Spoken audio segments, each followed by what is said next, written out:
ওই যে আপনারা যে ওষুধ দিছে আমি চাইলে 1,000 টাকা চাইলেও কিন্তু দিতেন, বা আমি কায়দা করে যদি বলতাম, তা আমি তো চাবো না। ঘটনা হয়েছে বা ওইভাবে তো মনে করেন এই যে বাসার নিচে দেওয়ার উদ্দেশ্য কি, ওই যে ছাত্র যে মাত্র বিদায় করলাম মনে করেন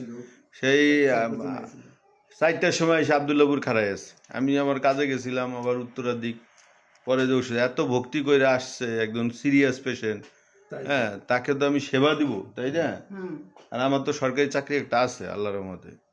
তো আমি তো ভালো চিকিৎসা না দিয়ে যে বিশ্বাস করবেন আনবিলিভেবল, ওই যে ভাই পরশুদিন রাতে দেখছেন না, বললাম না জামালপুরের রুগী,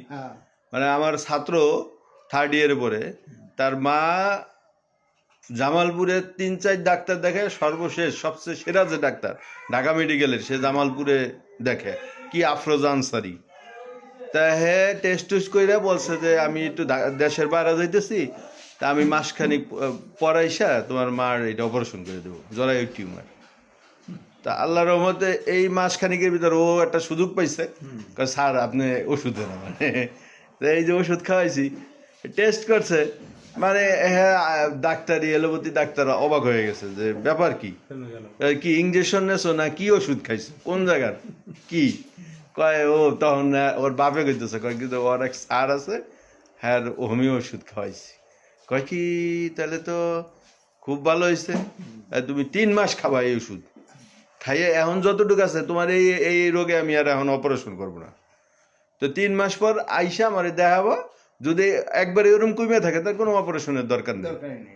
ওই ওষুধই খাও। তাই মনে করি এলোপ্যাথি ডাক্তার ঢাকা মেডিকেলের মতো, সে বলছে মানে আমারও কৃতিত্ব না, রোগের সাথে মিলে আমি ওষুধ দিছি। আল্লাহ মনে করেন যে জরায়ু টিউমার, গ্রামের মহিলারা তো অপারেশন করতেছে না, আল্লাহ অনেকটা আসান করছে। এবং তারে যে প্রথম যে 2 ডোজ ওষুধ দিছি, 2 ডোজে আমি 2,000 টাকা নিতে পারতাম, সারাদিন আমার সাথে ঘোরে, পরে স্যার কত টাকা দেবেন তুমি দিও, পরে টাকাও নেই কিন্তু, পরে এই যে পরশুদিন আইসা পরে ওর মায়ের দিলাম 10টা ওষুধ 10 পদের, আবার বাবারে ও কোমরে ব্যথা, মেরুদণ্ডে ব্যথা, হ্যাঁ আবার 4-5টা ওষুধ, পরে নিজে 1,000 টাকা বাইর করে দিচ্ছে, আমি চুপ করে রেখে দিচ্ছি, বুঝছেন? মানে আর কিছু বলিও নাই, স্যার এটা দিলাম মানে পরে আবার ই করবেন, আমি কিচ্ছু বলি নাই, মানে ওই যে তো বিশ্বাস করবেন ও সে করছে কি, পরে 3 দিন আগে মানে ডাক্তার বলার পরে ওষুধ তো 2-3 দিন শেষ হয়ে গেছে, ওই গেছে অপারেশনে 50,000 টাকা নিয়ে গেছে অপারেশন করতে, পরে যখন এই ডাক্তার এইসব কথা কইছে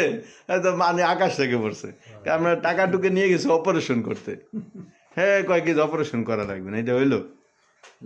পরে মানে আইসা এই যে পরশুদিন ওষুধ দিয়ে ওই দিন রাতেই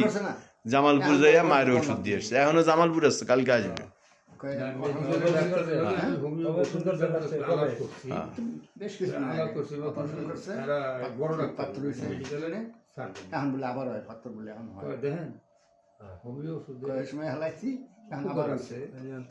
রোগের চিকিৎসা হয় না, কিন্তু আস্তে আস্তে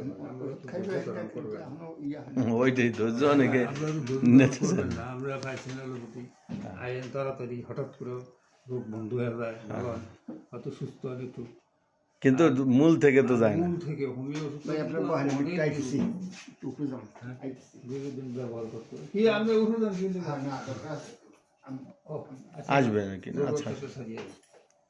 এই অবস্থা। আর আজকে কয়দিন ধরে আবার দেখতেছি কি এই ছেলে এই ছেলে গোস্তটা ফাল মারে,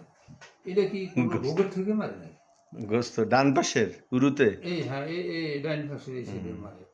আবার কোন সময় বাম সাইডের এই জায়গায় মারে, ফাল মারে, এটা কি রোগের থেকে মারে না? ওইটা স্থান পরিবর্তন বাত ব্যথা, স্থান পরিবর্তনশীল বাত ব্যথার একটা ধরন। আছে আছে দিয়ে দেবেন, অসুবিধা নেই। দেখ আপনার এই যে পায়ের রক টানাটা একটু ছাড়ছে, তারপরে মাথাটাও একটু ভাল লাগতেছে, হঠাৎ করে ঝুম ঝুম ঝুম করে উঠতো না, ওইটা একটু কমছে, একটু কমছে, শব্দটা চলতেছে কিন্তু একটু কমছে আর কি, ভাবটা করে ওঠে, বোমা ফোটার মতো নাকি, এটা কমছে একটু, যাক আলহামদুলিল্লাহ। এটা একটু দেখা যায় কমে, লাইনের ভিতরে আছে, আল্লাহ মাফ করেন।